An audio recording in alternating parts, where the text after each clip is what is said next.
All right, so let's get started. Good afternoon and welcome to the in-depth presentation of the World Trade Report 2023. My name is Victor Stolzenburg and I was the lead coordinator of this report and will be your moderator for today. Our program for the next 90 minutes looks like this. Essentially, I will give you a little bit of context, the premise of the report, before our 4 chapter coordinators will present in more detail the findings of each substantive chapter of the report. We then have an excellent discussant today in Barbara Ramos, who is the Chief of Research and Export Strategies at the International Trade Center. Just walking in right now. Before we should have plenty of time for questions and answers from all of you. And Ralf Osser, our Chief Economist, will then give us concluding remarks. Now, we are very glad to see so many of you here today in person, but in particular also online, where we have a lot of participants. Because the purpose of this in-depth presentation is not only to, in particular compared to the launch event we had in September, is not only to provide you with a much more detailed information on the evidence that we have assembled in the report, but also to engage more with you and get more feedback from all of you on the report.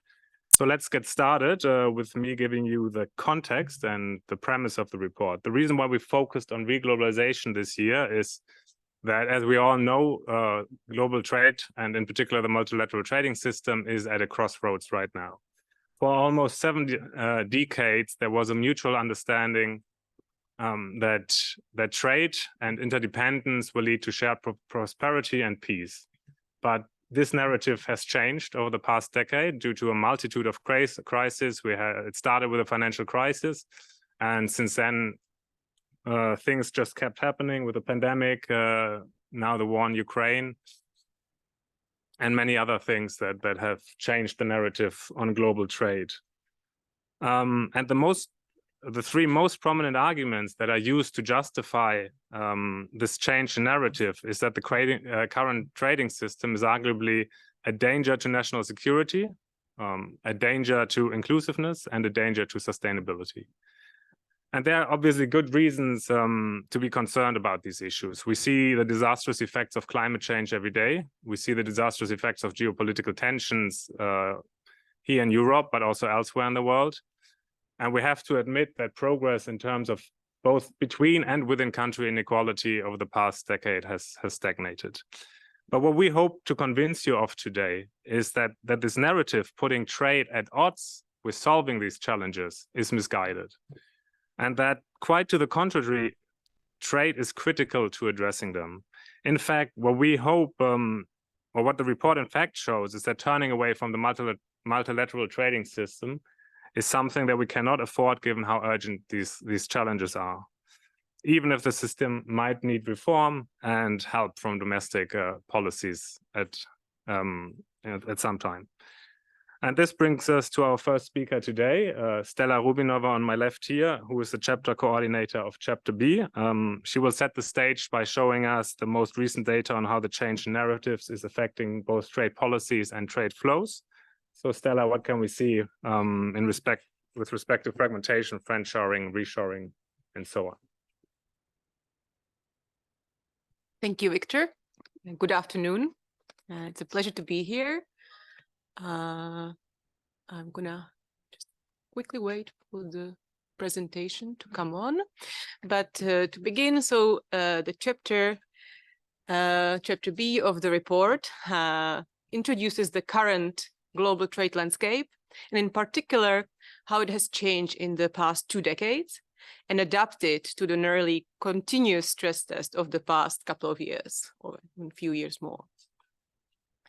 So it's entitled The Reshaping of Global Trade, and it indeed, as Victor prefaced, starts off with a discussion of how narratives about the benefits of trade have been changing, questioning its positive role in tackling pressing global issues.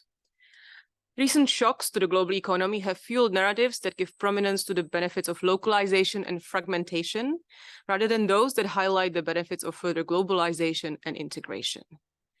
Economic independence rather than interdependence is often proposed as a solution to global issues such as security, inclusiveness, or environmental sustainability. And these narratives have already seeped into policymaking, giving rise to increasing trade tension. As evidence, we can look at the activity in various WTO bodies. Here on the chart, you can see the number of, or the evolution of concerns raised in the different committees at the WTO, in the technical committees of technical barriers to trade, SPS committee or market access committee on the left, and in the Council for Trade and Goods on the right. And for example, the number of trade concerns raised in the Committee on Market Access has quadrupled from 2015 to 2022. These are typically concerns about quantitative measures, such as import prohibitions or export restrictions. Moreover, the number of unresolved concerns escalated to the more political Council for Trade and Goods increased ninefold over the same period.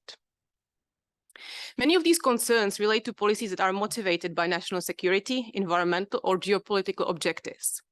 And besides the actual trade restrictive effect, the rise in these concerns reflects the trade policy uncertainty created by some national policies aimed to achieve those important objectives. This matters because uncertainty itself has a negative impact on trade flows. It makes firms postpone investment, including investment into new trade relationships or into adopting new intermediate inputs. Uncertainty has also implications for economic fragmentation. Research shows that trade flows tend to be more sensitive to geopolitical differences in uncertain times. Therefore, higher levels of uncertainty can lead to reorientation of trade along geopolitical lines. We look at this question empirically, using monthly trade data and data on voting patterns in the UN General Assembly. And we find indeed that there was an increased alignment between trade flows and geopolitical distance since the onset of the war in Ukraine, since March 2022. If continued, this trend could indeed lead to fragmentation into geopolitical blocs. And this is what we show in the chart is that we show the evolution of trade when we split economies into two such hypothetical blocs according to countries' voting similarity in the UN Assembly. And it turns out that trade in goods grew 4 to 6% slower between the blocs than within the blocs since March 2022. And this is something that we can also interpret as first signs of so-called friendshoring, trading more with partners that are relatively geopolitically closer than others. The rest of the chapter highlights that despite the rising trade tensions and first signs of fragmentation, trade and trade policy continue to make progress in new areas. Global trade has been remarkably resilient to global shocks. While supply disruptions occurred, the trading system has held up throughout past crises, and thanks to even more integrated global markets, has been able to adapt flexibly. The long-run trend towards more integrated global economy is illustrated by the falling trade costs, a measure of how much more difficult or costly it is to trade with international partners compared to domestic partners. And so on the left-hand side, you can see the evolution of trade costs in since the mid-1990s, the precipitous decline, but also the continuous decline in the past 2 decades, at least until 2018. And on the right-hand side, we show the evolution of trade costs by broad sector. That indeed shows that manufacturing sector has been the one that witnessed the most rapid decline in trade costs, while the broad service sector has seen a slower decline. But indeed, services consist of such diverse sectors as transport, education, or business and professional services. And as digitalization has been progressing, some services have seen much faster decline in trade cost.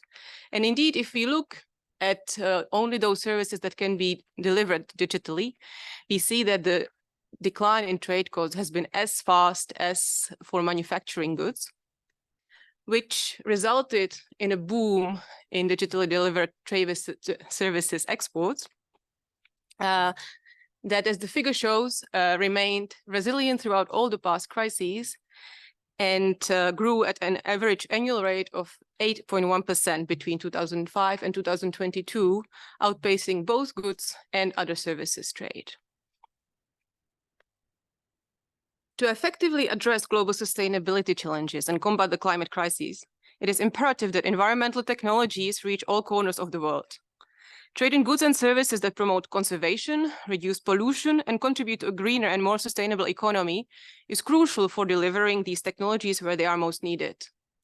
And trade in these environmental goods, as shown in the figure, has been growing, even outpacing the total goods trade in the past 2 decades. And finally, the chapter also shows that more and more middle and low-income economies have been included in the global trading system in the past 2 decades. And in particular, this figure focuses on GVC participation of selected economies and shows that there had been indeed in the past 10 years newcomers into the GVC structures. And a striking example is Vietnam, whose GVC participation grew by 13% annually, and which actually managed to switch from relatively low value-added chains of supply chains of textiles and apparel into high-end electronics and similar high value-added products. In another example, Romania is a country that increased markedly its GVC participation, joining the European supply chains for cars, but also being an example of an economy that has managed to join a services value chain, becoming a center for supplying services, business services to multinationals. Overall, this chapter shows that while trade tensions are rising and first signs of fragmentations are emerging, trade continues to thrive in many ways, becoming more digital, green, and encompassing more economies. And so the rest of the report discusses how re-globalization that further supports these positive trends can be part of the solutions that help us achieve more resilient, inclusive, secure, and environmentally sustainable global economy. Thanks a lot, Stella. So the next 3 chapters then deal with the challenges that I've introduced in the beginning. And the first of them, chapter C in particular, deals with security. And was led by Eddie Becker, who's here on my right. Eddie. Thanks a lot. So I will try to guide you through the main points that we make in chapter C of the report in the next 10 minutes. And this starts with a more positive analysis of how we see policies changing, where we think that trade is increasingly affected by security considerations. And we see that in three different ways, or we identify this in 3 different ways. First of all, there are many examples of policies of individual countries where it seems to be the case that considerations of security play an increasing role in national trade policies. And of course, this is difficult to establish because when countries introduce policies, it's not directly clear what the objectives are. But I think many of you are familiar with the examples, like certain types of export restrictions or FDI screening or anti-coercion policies. I think we don't need to go into detail on these policies. Then secondly, we think that there is also, or we tend to see that there is a change in the type of regional trade cooperation. Again, we haven't established this quantitatively or econometrically, but what we see is that countries are increasingly cooperating or talking about trade and trade-related policies, not strictly within the framework of the traditional free trade agreements. So examples are the Trade and Technology Council between the EU and the US, or for example, the Indo-Pacific Forum, where many countries also talk about trade and trade-related issues. And then third, we see that there is also an impact on discussions in the multilateral trading system, and here we have some quantitative illustration. what we see, namely, is that both national security-related trade concerns and quantitative restrictions under Article 21 seem to be on the rise. Yeah, so here we see in this figure, we see that national security-related trade concerns, they seem to have increased over time, especially in the last years. And if we look at quantitative restrictions that are notified under Article 21, then we also see that there has been an increase over time. So then to go back to one more point that we very briefly discussed, that is some background of why would security play an increasing role. Of course, well, there can be multiple reasons as we discussed. So there can be an increase in the actual risk. There could also be an increase in the perceived risk. And then what is also lurking in the back is the shift in global geopolitical relations, where there is a lot of discussion about changes from a unipolar to a multipolar world. So we discussed that very briefly, and we refer to some literature on this. So then the question is, what is the impact? What is going to be the impact basically on the economy of this increased emphasis on security? And so there we describe, or we distinguish between two different outcome variables. First of all, we look at the impact on economic security, which was also discussed in the World Trade Report 2021. And so we largely follow the same line of reasoning, where we say, on the one hand, trade could be a source or can be a source of shocks in some cases. But on the other hand, trade also can help countries to better prepare for, cope with, and recover from shocks. And if we then look at the empirics and the quantitative work that has been done, then the evidence seems to clearly indicate that trade openness contributes or has contributed to reduce volatility, to reduce macroeconomic volatility. And this is, you could say, the more econometric quantitative evidence. We can also see this illustrated in recent crises, as I think has been emphasized by Victor and Ralph also in other presentations. So when there were problems with wheat supply after the conflict or the war in Ukraine, we saw that trade actually played an important role for many countries to be able to quickly actually manage to obtain the necessary supplies and to import basically the wheat from other countries. And then the second outcome variable we look at is the interstate conflicts. And there, based on the literature, we conclude that trade seems to clearly play a pacifying role. So we describe different mechanisms. I've listed 4 of these mechanisms here. So there is, of course, for economists, the traditional one, the argument that trade raises the opportunity cost of conflict, but then it can also be used as a signal in foreign policy, where instead of having immediately conflict, you can use all kinds of trade policy tools. So this is also considered an important argument in the literature. And then more traditional arguments, which we already find, I think, by philosophers going back to the 17th, 18th century. Trade, of course, also promotes open attitudes and mutual understanding, and it can also raise the stakes in peace by the private sector, who are, of course, going to influence policy making. And if we look at the empirics, then there is some discussion, of course, in the political science and also in the economics literature on this. But if we evaluate this carefully, then we find that trade, both bilateral trade and multilateral trade, plays a pacifying role. And there is also empirical evidence that international institutions can contribute to reducing the probability of conflict. So then, well, that is basically in the report, we have a figure where we illustrate this with a correlation between the probability of conflict and the amount of trade openness. And we see over time there has been an increase in trade openness, whereas the conflict probability has gone down. Of course, this doesn't establish causality, so therefore we need to look better at what the empirical literature tells us, and I've just described that there seems to be support for a pacifying role. So then we come to a discussion of fragmentation, where we make a couple of points, where we say fragmentation is unlikely to increase security, building basically on the insights in the previous section. First of all, we start by pointing out that trade is going to come with substantial fragmentation would come with substantial economic costs. And I think we know the different studies on this.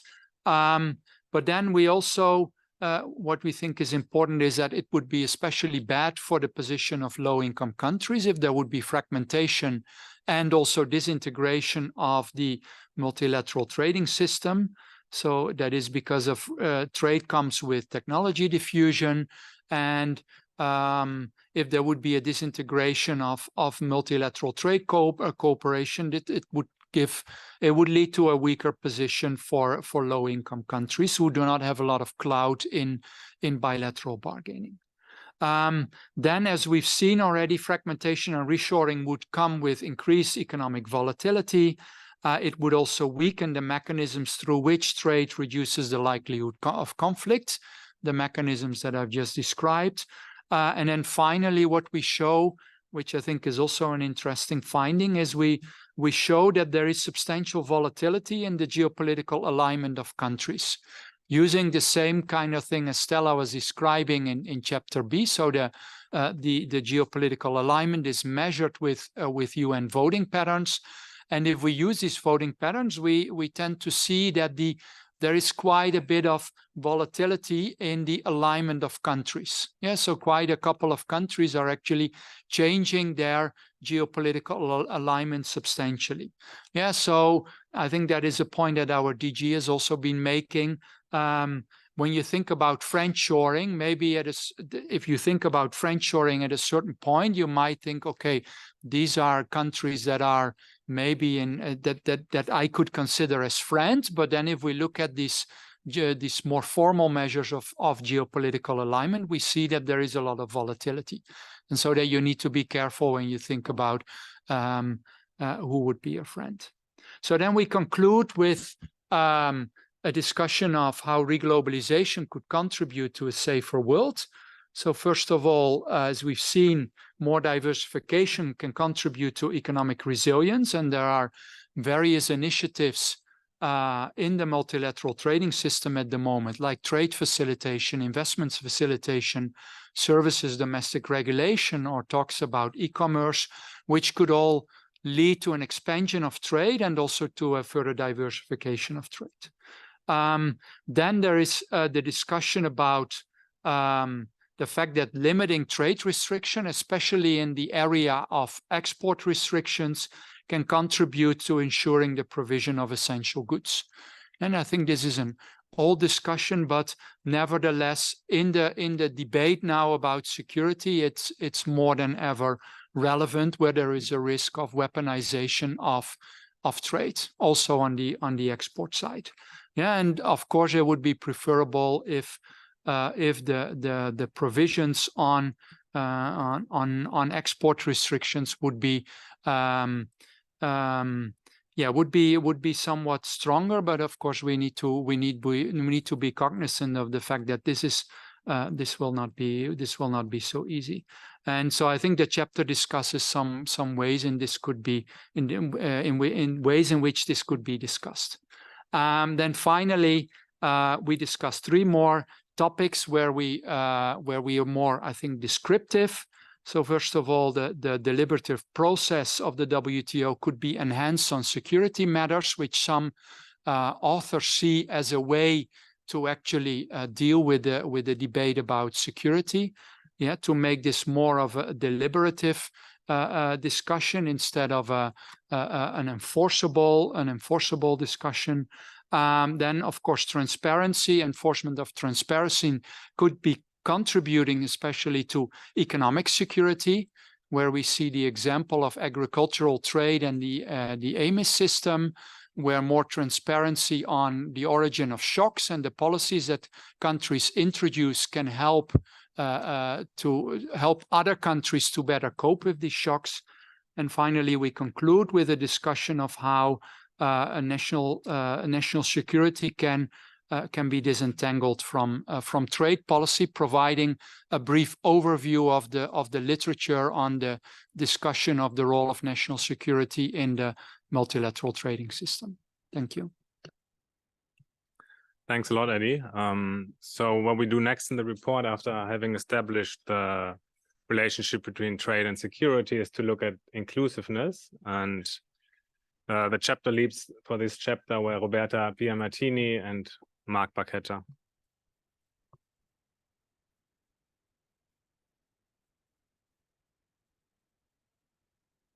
In chapter D, we look at the role of trade in reducing poverty and inequality. And we look at both inequality across countries and inequality within countries.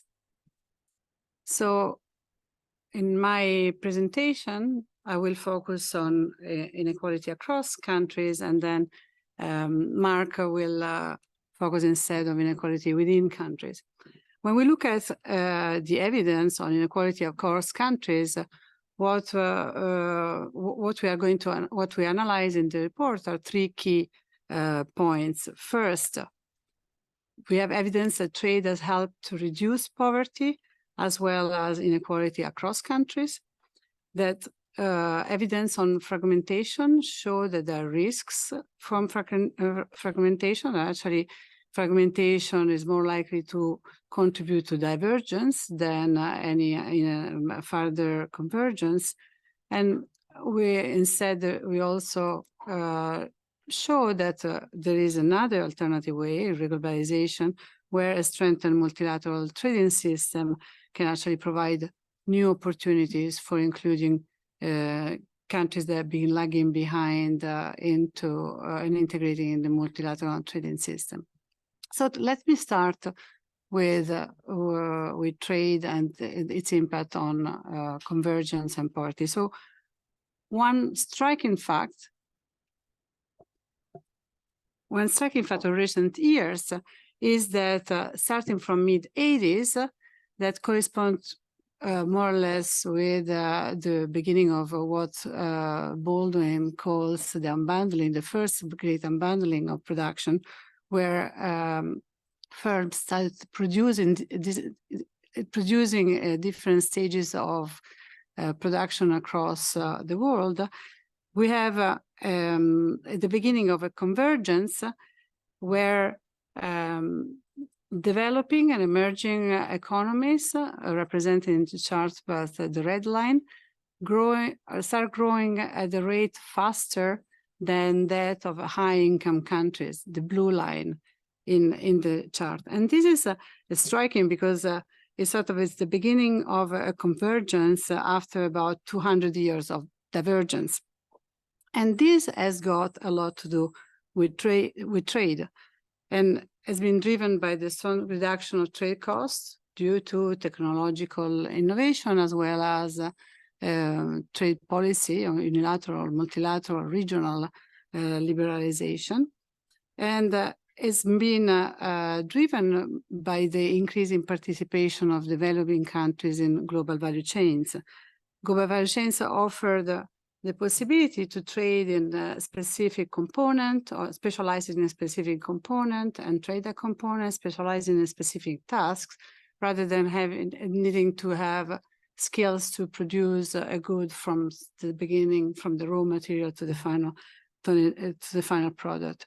There is also significant evidence that shows that technology transfer through global value chains. There are spillovers in the supply chains, and this is one of the channels behind this evidence. A second key fact is that trade has helped lifting hundreds of millions of people out of poverty. In the charts, what we show is a correlation compared to early 80s.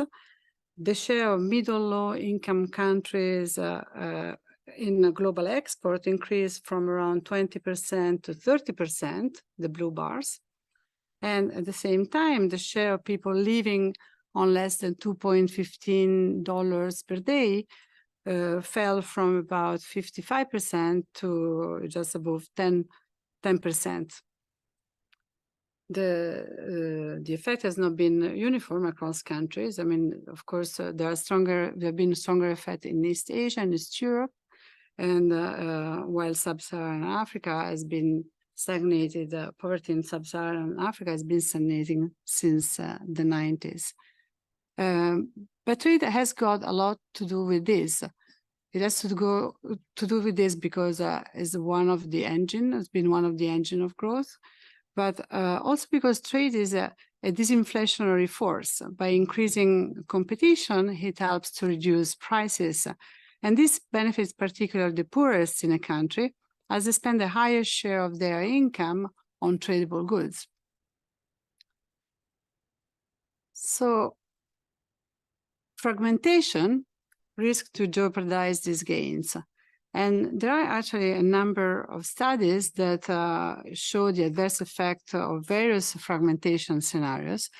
We at the WTO have estimated a drop of 5% of GDP in a scenario with fully fledged trade war, or in a scenario with decoupling scenario where the world split in two blocks. Others have estimated even higher losses, between going up to like 68% of GDP. But the general message of these studies is that although few economies may gain from a reallocation of global value chains, most stand to lose, and especially developing small and well-integrated economies.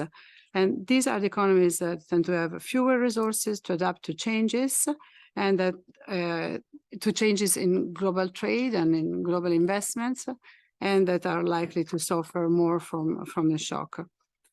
But most countries will lose because in the long run, as Eddie already mentioned, there will be less technological spillovers, and because fragmentation is associated with higher uncertainty, which negatively impacts both investments and trade. So, having reviewed this literature, then we look at what is the alternative option. And we argue that an alternative option is actually investing in the multilateral trading system and integrating in the world trade those countries that have been lagging behind. And looking at trade costs, one clear evidence is that trade costs remain relatively high, especially for low-income countries, and there is therefore scope for further growth, even simply much in the same way as what has happened before through GVC-led growth. There is a margin for reducing trade costs and integrating economies, and WTO has a role to play in there by addressing non-tariff measures, by supporting the full implementation of the trade facilitation agreement. We have a study, we produced a study showing that the trade facilitation agreement has had already a very significant impact on trade flows, but there is a potential for further gains to be unlocked. And actually, and as well as reducing uncertainty by preserving a predictable trading environment. Second, there is a scope for a new service-led growth model facilitated by, sorry.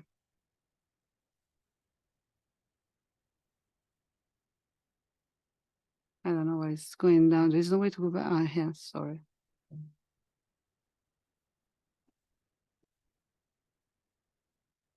Okay. So there is a scope for a new service-led growth model facilitated by digital technologies. Digital technologies and digital trade can be a new engine of growth.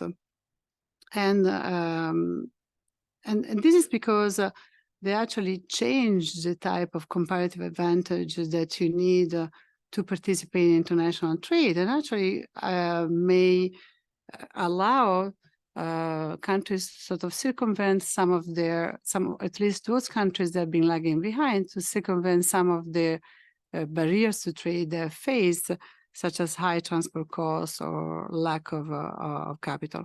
But we need also to sort of make sure that we grab the opportunities from this second wave of globalization.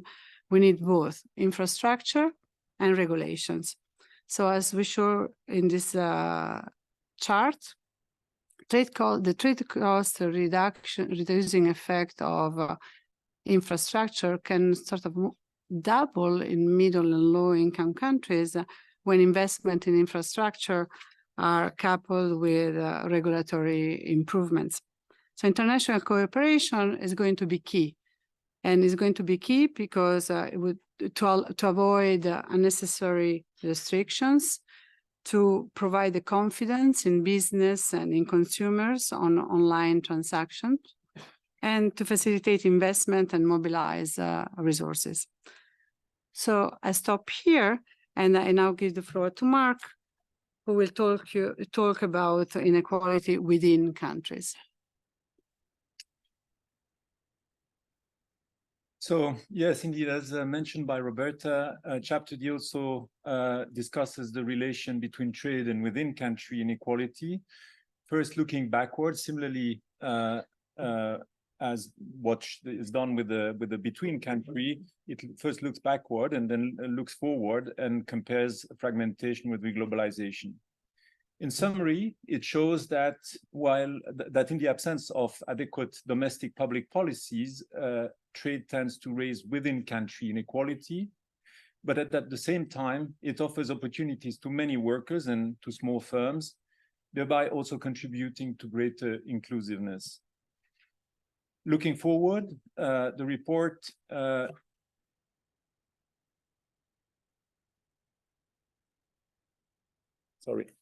the mic. And inequality is complex and difficult to predict. Available evidence suggests that poorer households, MSMEs, and women tend to suffer most. At the same time, it argues that reglobalization can help make trade more inclusive, but requires support from an adequate domestic policy environment. I'll start with this figure, which is no proof of anything, but which shows a negative correlation, albeit not a strong one, between trade openness and within country inequality measured with the Gini index. Looking backwards at the available evidence suggests that globalization has benefited many workers, while at the same time leaving some behind. Looking at aggregate outcomes, in developed economies, trade has a small but positive effect on aggregate labor market outcomes, while in low-income economies, informal employment is an important margin of adjustment, which makes it difficult to really assess clearly the impact on overall employment. But the effect of trade is mostly at the sectoral level, or at basically a reallocation between sectors, between regions, etc. The effect of trade is not uniform across sectors. For example, Chinese import competition reduced manufacturing employment in the US, but these effects were almost entirely compensated by other effects of trade, mostly in other sectors, including the services sectors. There are essentially three channels through which we can look at through which trade affects inequality. One is that import competition raises regional inequality. A second one is that, and these effects actually are mediated by mobility and diversification. A second effect is that trade also tends to increase the skill premium in both developed and developing economies, although not by much, and this only contributes relatively modestly to inequality. More recently, economists have started looking into some other channels, and they've found that the benefits from trade are not shared equally between firms and workers, and between producers and consumers. Looking forward, the report argues that fragmentation increases the risk and of poverty and inequality, and that it's likely to jeopardize inclusiveness. There are several mechanisms through which fragmentation is likely to produce such results. First, it decreases competition and capital flows and thereby slows down productivity growth. It is likely to intensify labor market disruptions, while at the same time limiting the policy space and resources available to governments to conduct adjustment policies. It raises prices, hitting the poor hardest because they spend relatively more on tradables. And it raises trade costs and thereby makes it more difficult for MSMEs to participate in trade and imposes a greater burden on women. There's some evidence that we're reviewing in the report. The evidence from the effect of the trade tensions between China and the US, which increased employment in certain US industries, but were outweighed by job losses due to more expensive inputs and retaliatory tariffs. We also discuss reshoring and discuss the fact that reshoring could disrupt labor markets in some sectors through greater automation. The report at the same time argues that reglobalization could help share the benefits of trade more broadly within economies. Like with between countries inequality, digital trade can make trade more inclusive. As already mentioned, international trade cooperation has the potential to stimulate digital trade. Online markets present several advantages for MSMEs and women, and it can help integrate or include more small firms and women. But new opportunities come with new challenges. The digital gap needs to be reduced between women and men, and so on. Trade in services can also be more inclusive. There is evidence that opening trade in services has the potential to alleviate poverty and to improve the participation of women and MSMEs in the economy.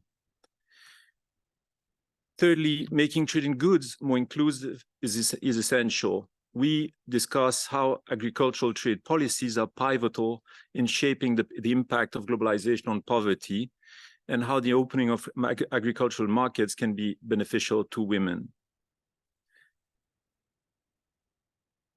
Horizontal initiatives at the WTO can support inclusivity in trade.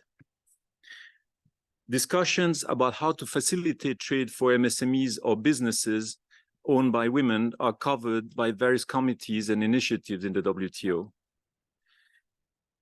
We also discuss how international organizations can further promote inclusivity in trade.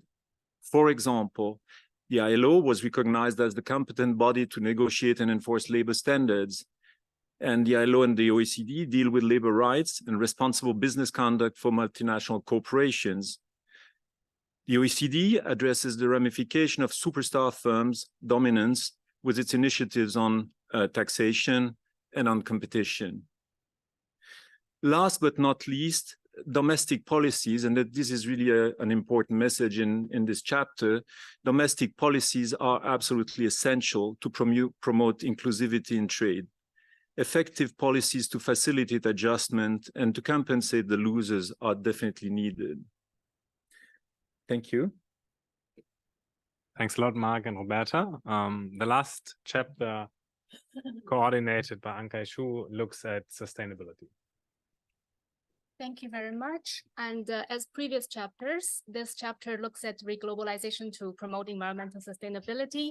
As previous chapters, it addresses three questions. The first question is, what are the real impact of trade on greenhouse gas emissions, which causes climate change and other environmental problems? And the second question is, what are the environmental costs of fragmentation?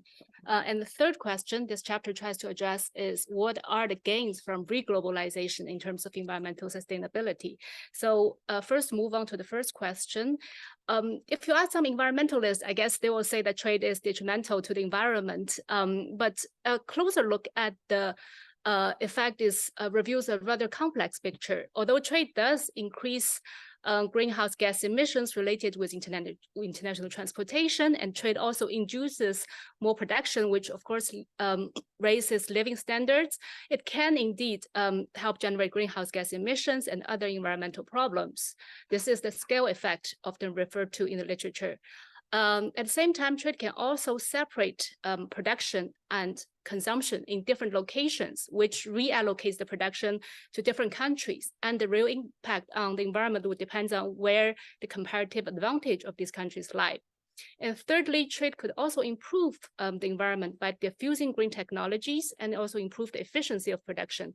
And just to zoom in a little bit on the third technique effect, there are several channels through which trade could help the environment. The first is through diffusing technologies such as solar panels, wind turbines, and electric vehicles, which help to accelerate the green transition.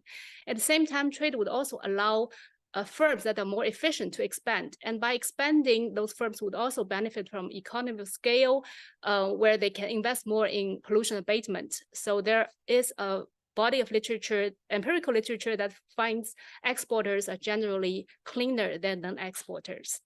Thirdly, trade could also incentivize innovation in green technologies because trade affords companies access to a larger market. It would also, by introducing competition, would allow companies to sort of keep on their toes and keep on innovating. And finally, there's also some evidence pointing out that trade, by increasing the living standards, would also increase the demand for better environment. Although that has to be noted that this phenomenon is usually more prevalent for local pollutants rather than for a global pollutant such as greenhouse gas emissions. So you might ask the question, so what is the real or the relative impact of these three effects? And we did an exercise in this chapter that looks at the change of carbon emissions from 1995 to 2018. And it's reviewed that usually high-income economies tend to see a very slight increase in net emissions, mainly because their economy grew, but the technique effect and the composition effect offset largely this increase. For middle-income economies, their net carbon emissions also increased, again, because they had registered remarkable economic growth, and especially for higher upper middle-income economies, the technique effect again helped to reduce the greenhouse gas emissions. So overall, one could see that the technique effect, partly induced by trade, could really help reduce some of the greenhouse gas emissions. And this is only one way to look at it. Another way is to sort of engage in a thought experiment and think what happens if countries close their doors for international trade. And some studies cited in this chapter indeed show that in a hypothetical scenario with no trade, then the greenhouse gas emissions would still increase, but only slightly in the magnitude of 5%. That is because domestic emissions would have to increase to compensate for the lost trade flows. However, it has to be noted that the benefits from international trade far outweighs the cost of greenhouse gas emissions in this scenario. Now, moving on to the second question this chapter tried to address, that is, what is the cost of fragmentation of environmental sustainability? So we think of fragmentation in two ways in this chapter. The first way is in terms of environmental policies designed and implemented in a unilateral, uncoordinated manner.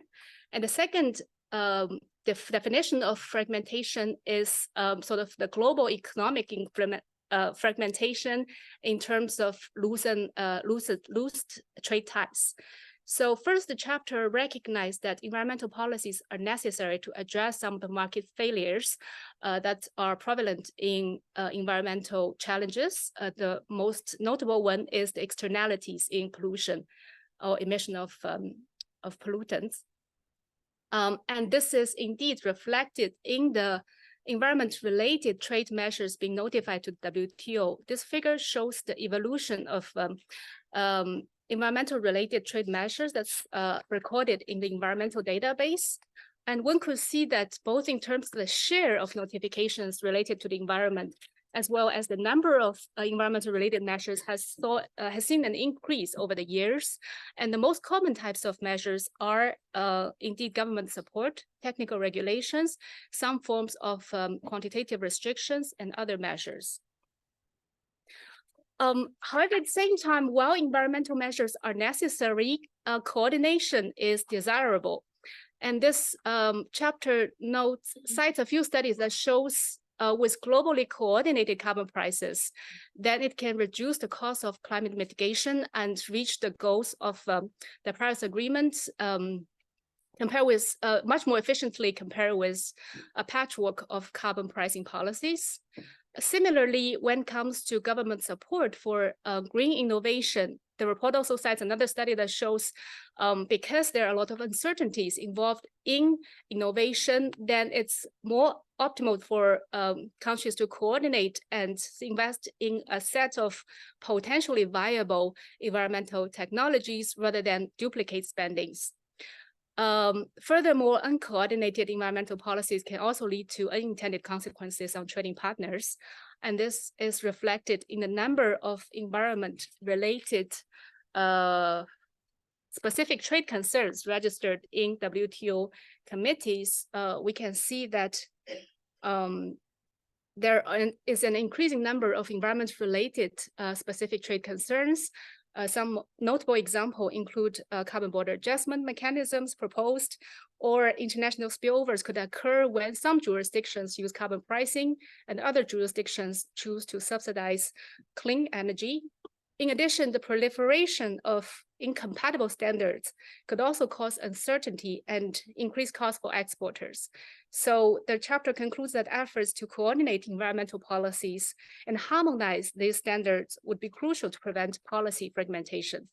Then the chapter also addresses the other dimension of fragmentation, that is the economic fragmentation that might be motivated by other security, inclusive or non-environmental concerns, and shows that changes in trade relationships, for instance, changes in bilateral sort of trade frictions could also result in detrimental environmental impacts, because if countries reduce their trade relations, then production would have to move somewhere else, which might be more polluting.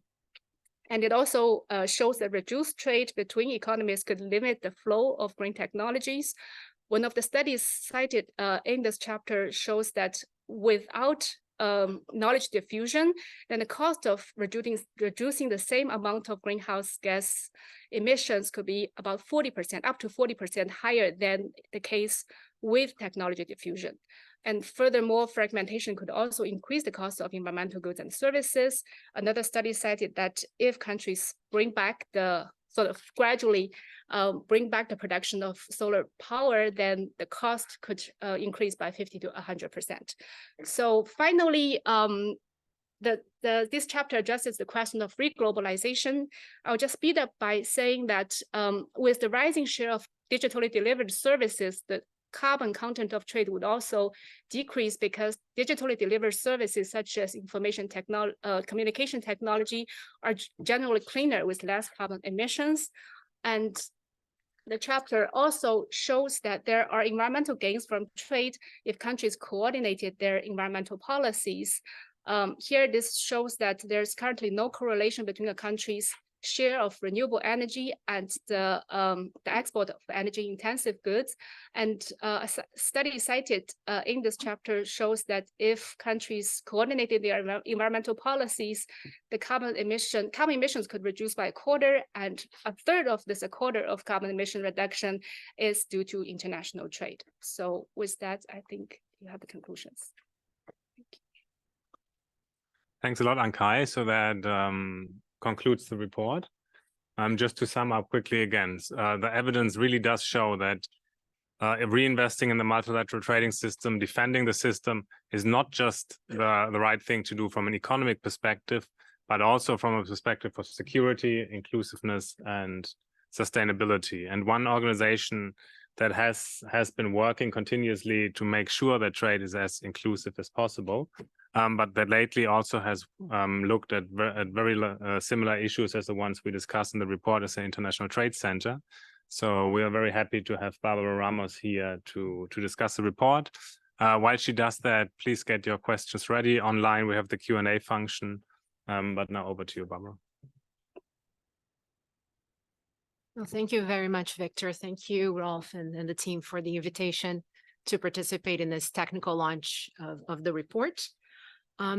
I'll focus my remarks mostly on chapters B and D on reshaping global trade and reglobalization for poverty and inequality. As you said, inequality is at the core of ITC's mandate. We work with small and medium-sized enterprises, so making sure that the benefits of trade are equally distributed and include small businesses is very critical to us. But I'll also quickly connect Chapter C on security and resilience and Chapter E on environmental sustainability, because that has been the topic of some of our flagship publications in the past.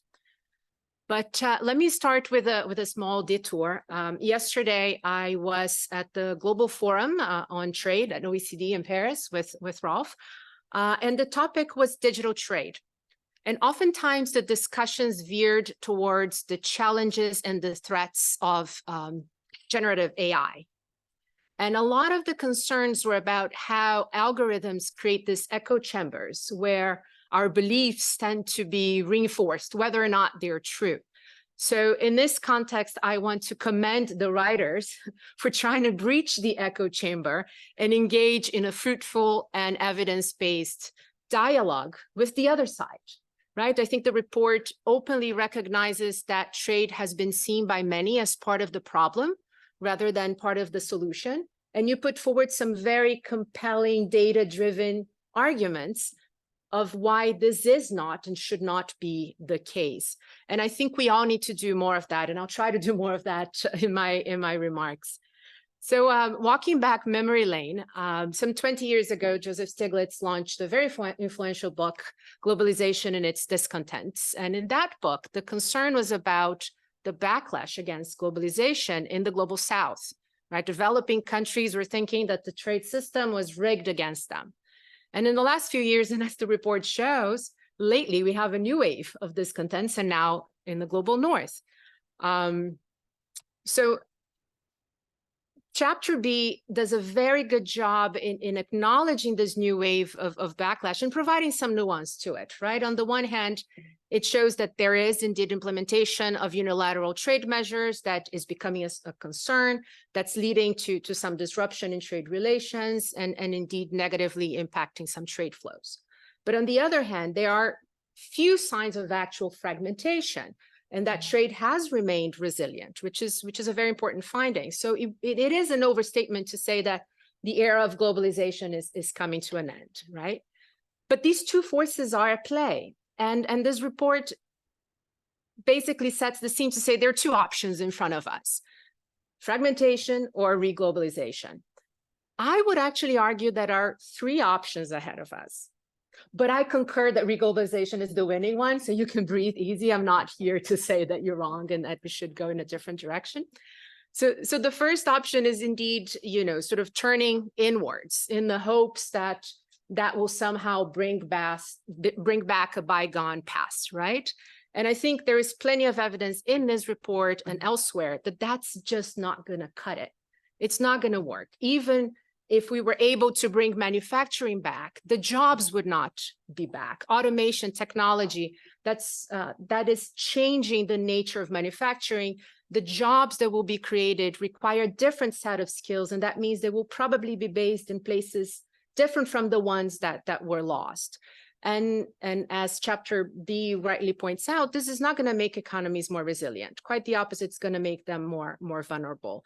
So let's set aside and let's hope that that approach is not one that anybody's looking at, even though we know some are. The second option, and this is potentially the new option, is to double down on the bet on globalization as is. I do not think this is what you mean by reglobalization. And I don't think that should be an option either, because you point out in the report many times that this would be a lost opportunity. The trade system, the rules book could use an update, right? Some concrete advances in topics such as agriculture, services, digital economy, environmental goods and services. Those are very necessary to making the trade rules book fit for purpose. So business as usual will also not cut. And then we get to the third approach, which I believe is where you are in terms of reglobalization and where I am as well with ITC. And this approach recognizes that it is in the country's best interest to remain open, but that doing so exposes some people and some firms to risks. So in this scenario, we essentially let trade do what it is supposed to do, and also do things that it's not currently doing but should be doing, as in these new topics that we just mentioned, but that we put in place complementary policies that are critical to ensuring that those that are going to be hurt will be able to benefit as well. And those are largely not trade policies. Those are educational policies, labor market policies. So we let trade be trade and do what trade does best while putting in place these complementary policies. And you are very open in saying that, yes, trade lifts all boats, but we also acknowledge that some boats are going to be lifted higher than others.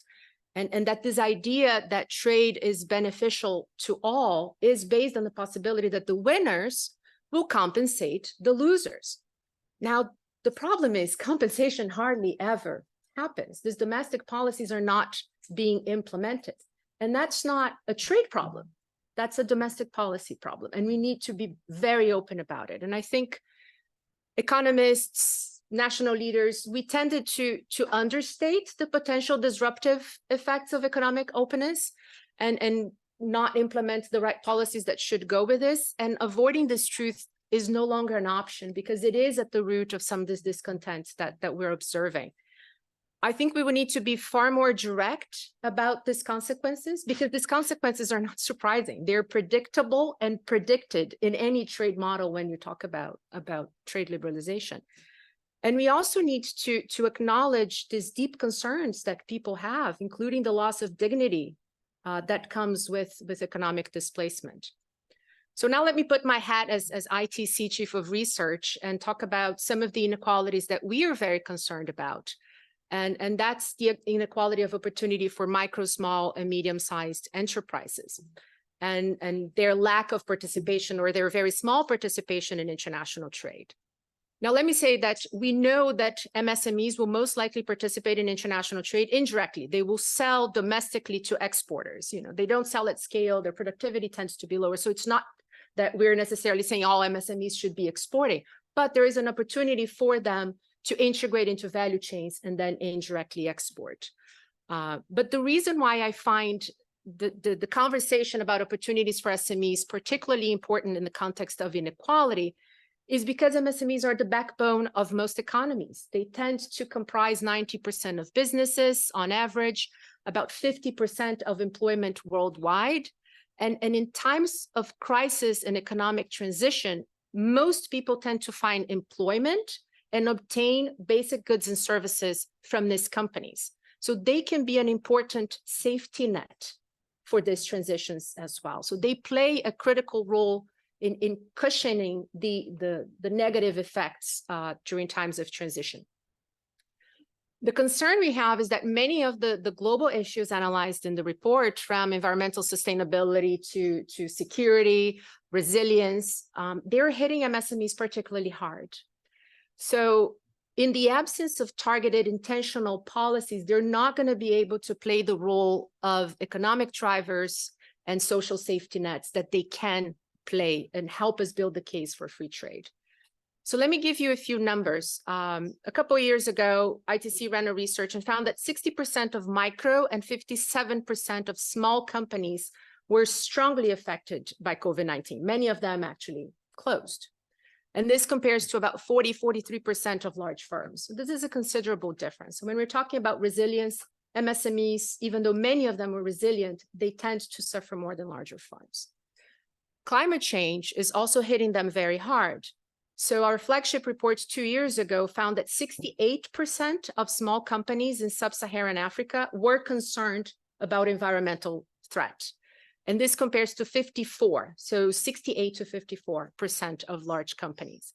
But at the same time, only 30% of these small businesses were taking any sort of measure to protect themselves from environmental risks. And this compares to 60% of large firms. And finally, our flagship that has not been launched yet and will be launched in November, the one for this year, assesses the impact of fragility and conflict on the competitiveness of small businesses. So connecting a little bit to your chapter C. And unsurprisingly, we find that in places affected by fragility, MSMEs tend to be a lot more prevalent. And that's because a lot of people have to become self-employed, or there is entrepreneurship out of necessity. So those are mostly micro enterprises. So they're a lot more prevalent, but they're also more vulnerable. For instance, in places that are affected by violence, 81% of large firms interviewed by ITC paid for security, but only 56% of small businesses did so. So in all of these areas that you look at in your report, we see that there is a considerably larger negative impact on MSMEs. And I think it's important as we look at domestic complementary policies, that we look at policies to strengthen them as well because of this role as social safety nets. Now, before I conclude, let me just give you a concrete example from one of the projects that we're implementing at ITC. In Iraq, we implement a EU-funded project called SAVI, which stands for Strengthening the Agricultural Value Chain and Improving Trade Policy, or something like that. It's SAAVI, if you're interested in looking at it. And one of the goals of the project is to strengthen the country's, Iraq's trade and business environment. And we do so partially by supporting Iraq's accession to the WTO. And we're working very closely with the accession team here to make sure that the right policies are in place. But we also recognize that working only at the macro trade level is not sufficient, that we need to make sure that Iraqi firms are ready to take advantage of the benefits that will come with WTO accession. So there, we're working with the country to develop sector strategies, identifying potentially profitable products so they can invest in those sectors, and also working with the firms to connect them to large buyers so they can learn about the right standards in terms of packaging, quality, fertilizer use, pesticide, and whatnot. And some of the results we're seeing are quite encouraging. Some of the smallholder farmers who 2 or 3 years ago were not even able to sell domestically are already having their products in the shelves of the likes of Carrefour, for instance. So they are even exporting directly. So to conclude, I do not believe, or perhaps I would not like to believe, that we are in the brink of an anti-globalization era. But at the same time, I do believe that we must revisit and update the rules book while in parallel putting in place these complementary policies so that the most vulnerable can not only be protected, but boosted to take advantage of international trade. And only then we can hope that this discontent will not undo the very real gains that we attained over the last half century. Thank you. Thanks a lot, Barbara. These were a lot of excellent points. Maybe two I would like to stress. On the one hand, it's that it's the importance of evidence-based reporting, which is, of course, the primary purpose of this report, because all we can do is, of course, provide information to policymakers, and then they have to do what's best for their constituents with that information. What we try is to increase the set of information that is available. The second very important point is that, yes, I think reglobalization cannot just be more of the same globalization. And you gave a lot of great examples. Another example that struck me when we worked on the report is a combination of two charts in chapter E that were also shown by Ankai today, which is on the one hand that if you look at the total contribution of trade to CO2 emissions, what we call the compositional effect, that is the shifting of production to countries with comparative advantage, has a very small but negative effect on it increases emissions. That's the one chart, and the other chart is that there's essentially no correlation between energy-intensive exports and the country's endowment with renewable energy, and obviously that is not a good thing, and that is but it is a thing we can easily address if we just synchronize environmental policies and trade policies a bit more. But let's open this up to the floor now. If you have any questions, please introduce yourself and keep it short, because as usual we are running a little bit behind. So I think no, well,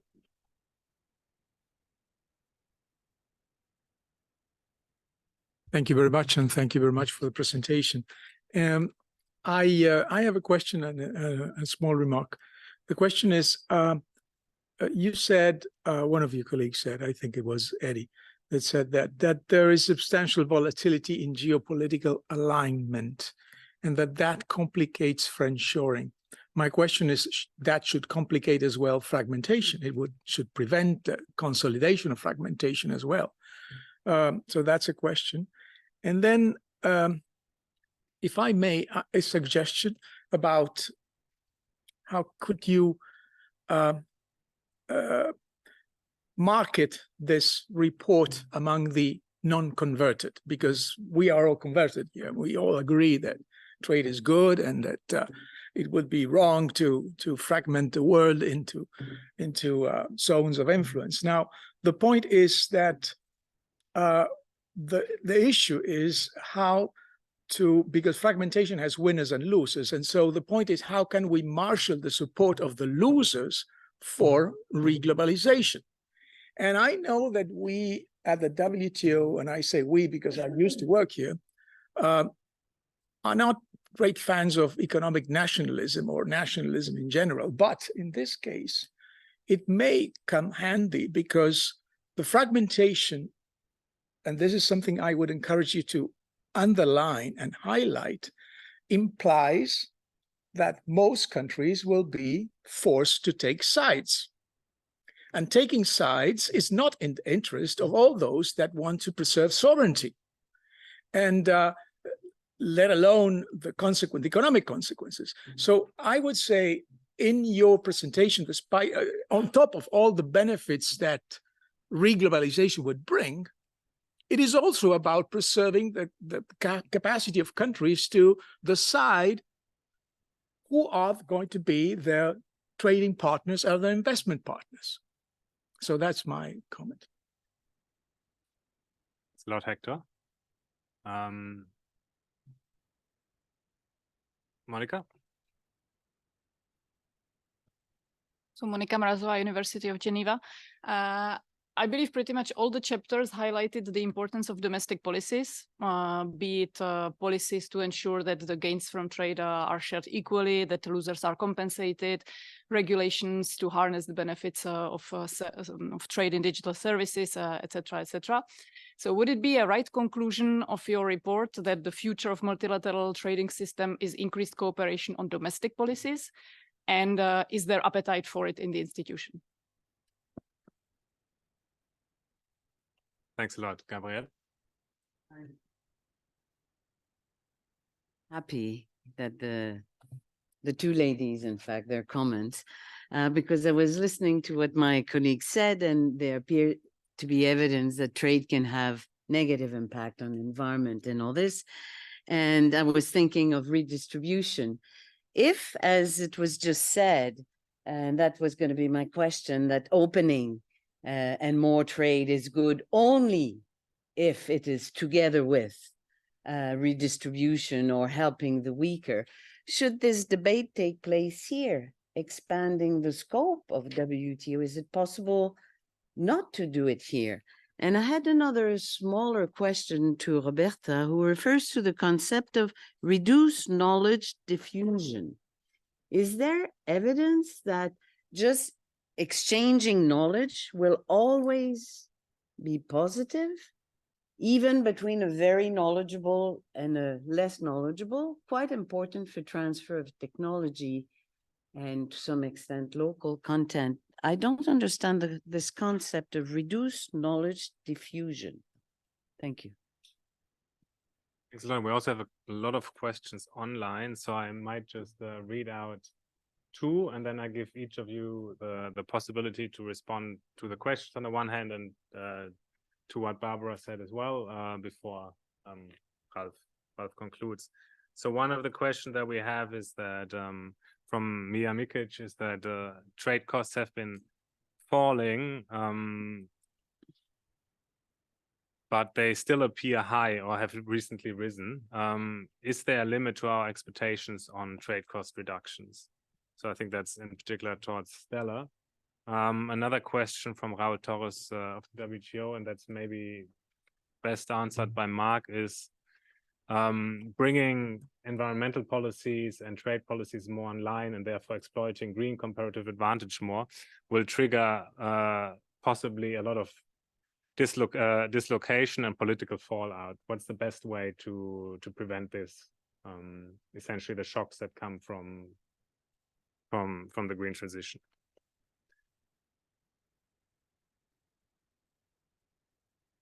Maybe we start in the opposite order now of the speakers, so we can start with Ankai with your final remarks. Thank you, Victor. I think there was a general question about the issue of domestic policy and trade policy, and I think we can't avoid the fact that a lot of non-economic concerns are being addressed through trade policy. And I think the report tried to advocate for a reglobalization where there's a more coordination among these policies, whether that's within the multilateral trading system or somewhere else, I think is another question for discussion.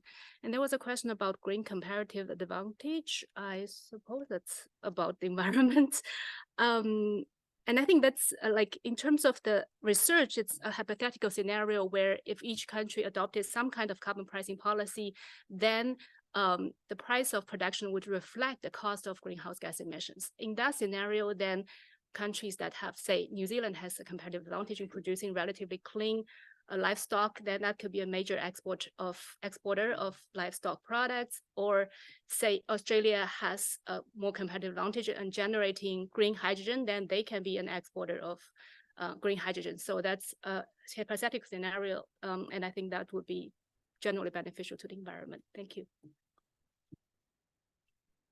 Mark?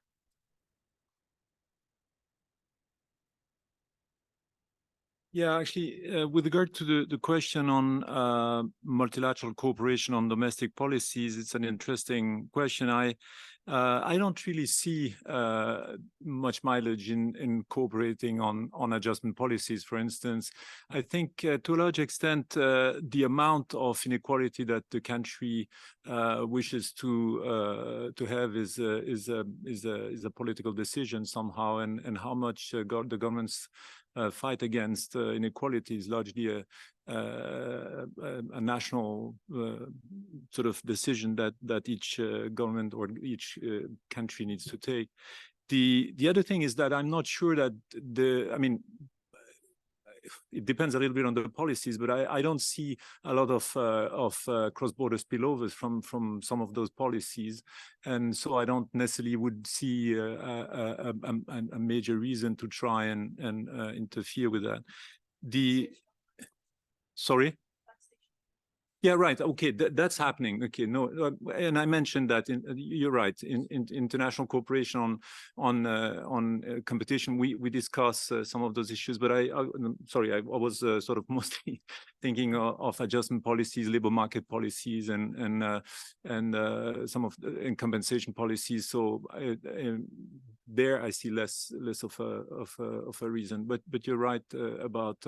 Also, I think there's room for sort of trying to discuss best practices. We indeed have been looking at adjustment policies and what works best, and it's not so clear. So there, I can see a role. I could see a role for international organizations in trying to help and identify sort of best practices. On Raul's question, I think sort of definitely adjustment policy are useful not only to respond to dislocation caused by trade, but also to those caused by technological progress. With regard to environmental policies, I think maybe the question is a bit different, because there's this whole debate on how much transfers should take place to help the country countries most affected. And I think that's where international cooperation is at play. I mean, it is definitely important that we help, or that the richer countries help the poorer countries, and how much is a matter of international, is definitely a matter that is discussed at the international level, how much they should help the poorer countries. So I don't know, there's probably more to say about all those questions, which are important questions, but Thanks, Mark. it's the beginning. Thank you. Just on the option of, I mean, how to achieve more inclusion within a country, and is that something that we can do at the international level? So, I mean, indeed, I agree. It's difficult to envisage cooperation on certain sort of domestic policies, but there is also international cooperation that is possible. And for instance, at the WTO, we're doing a joint project at WTO World Bank, putting together some of the advantages. So the World Bank are working on the infrastructural side, and we're in the WTO on the regulatory side, to sort of foster sort of a grab to the most possible extent possible benefits from digitalization and digital trade.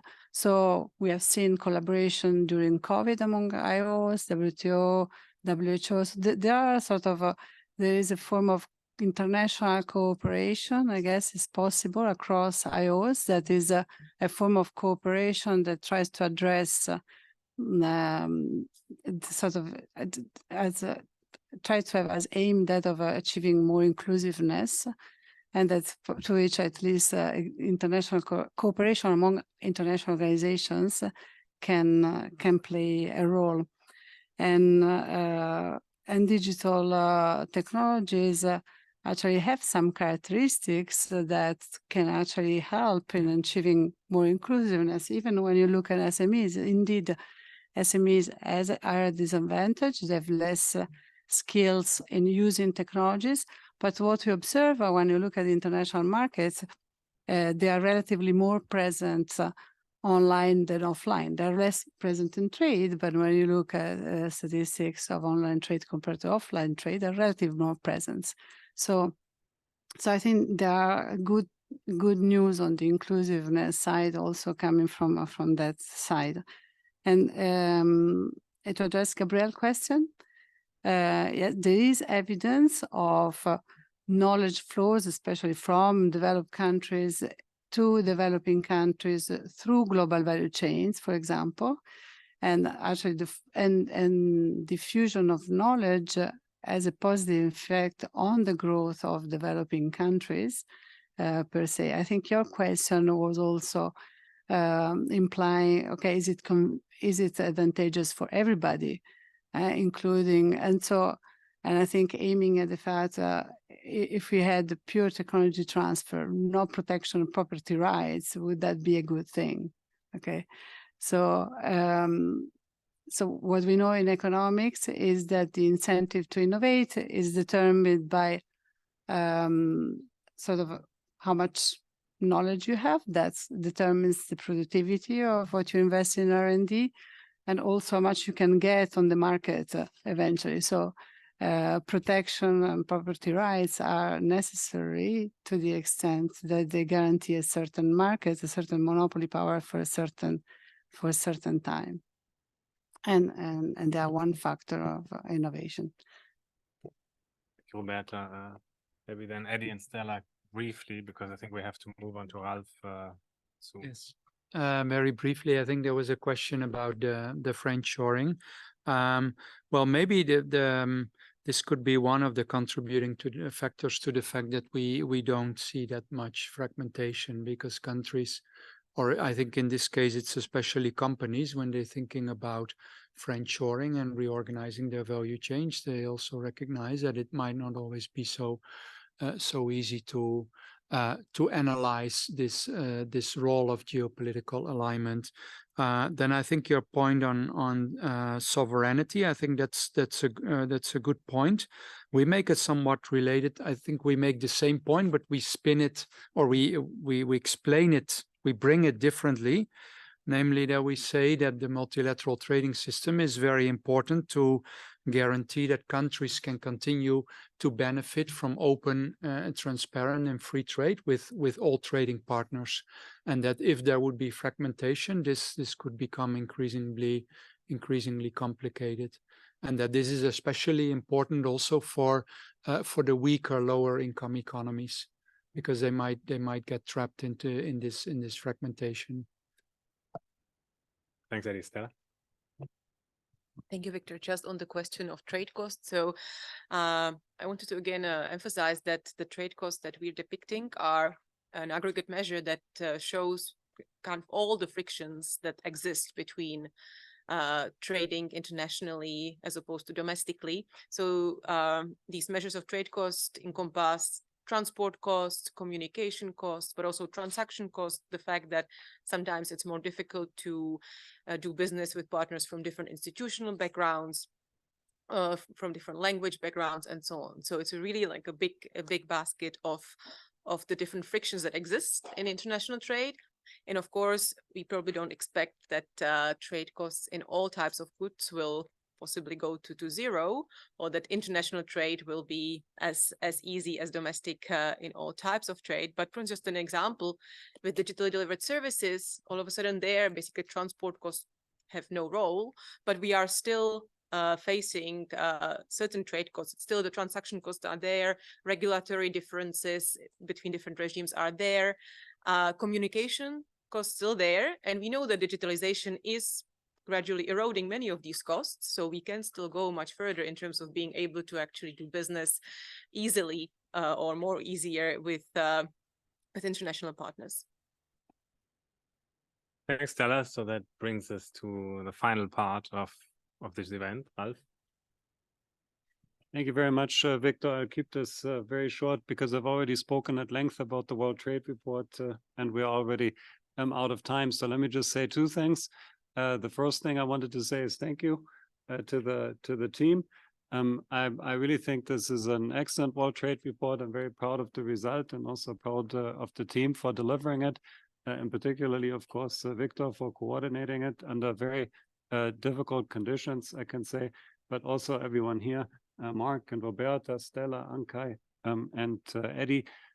But also recognizing that this is the tip of the iceberg. There were, of course, well, a bit more than the tip, I will say.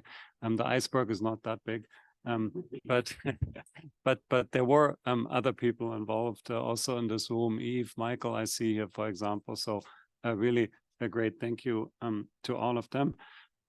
And of course also to Barbara, because I thought the discussion was really excellent and lively. Maybe you should be part of the team next year.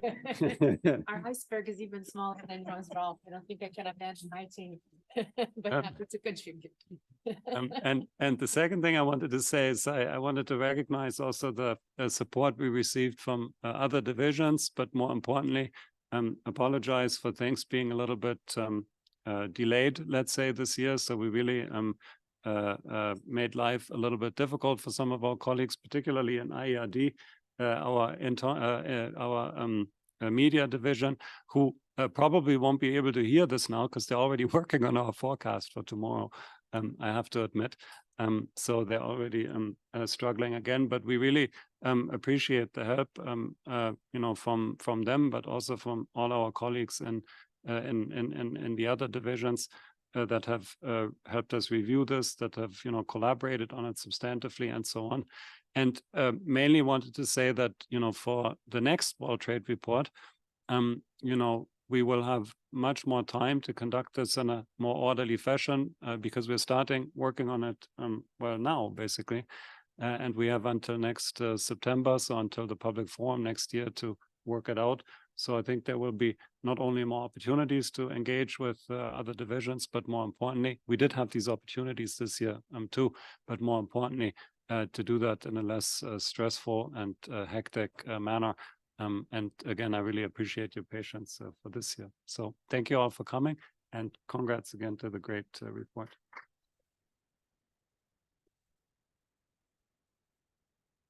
Well, thanks. That concludes the event. I mean, we were able to provide you more details, but obviously there's even more interesting stuff in the report. So please take a look. It's available online.